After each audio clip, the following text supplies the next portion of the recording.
يقول الله سبحانه وتعالى: ونضع الموازين القسط ليوم القيامة فلا تظلم نفس شيئا وإن كان مثقال حبة من خردل أتينا بها وكفى بنا حاسبين.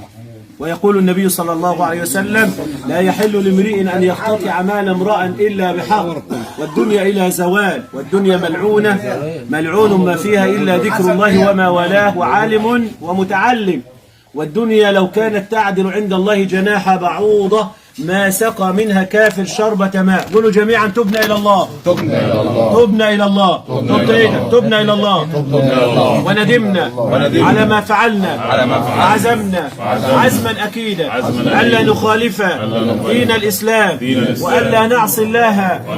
نقسم بالله العظيم على كتابه الكريم سورة سورة وآية آية وكلمة كلمة وحرفا حرفا أننا تصافينا لوجه الله وتسامحنا لوجه الله وعافونا لوجه الله وعفى بعضنا عن بعض لوجه الله، وأننا ملتزمون بالشرط الجزائي وما نصت عليه الجلسة من قرارات، تكرمة لأصحاب المكان وتكرمة للسادة المراضي ورعاية لحق الجوار ولحق الزمالة والصحبة وللعيش والملح اللي بيننا. سمعونا الفاتحة. الكلمة لأبونا. اتفضل يا أبونا.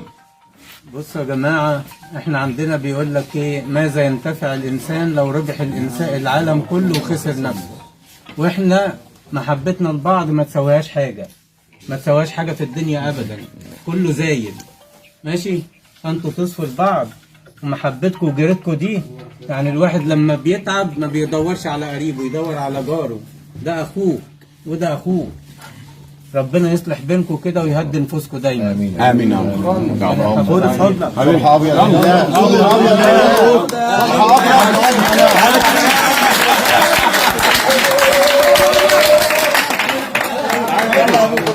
صودا هنا، تعالى بقى صودا هنا. يلا يا حاج صودا بقى. حبيبي تعالى. اهي صورة فين عمده منصور؟ اهو جاي في الصوره دي. تعال من قدام يا عمده منصور.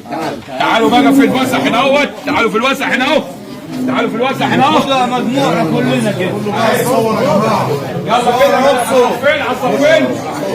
فين؟ اهو. بصورها له. على الناحيه دي يا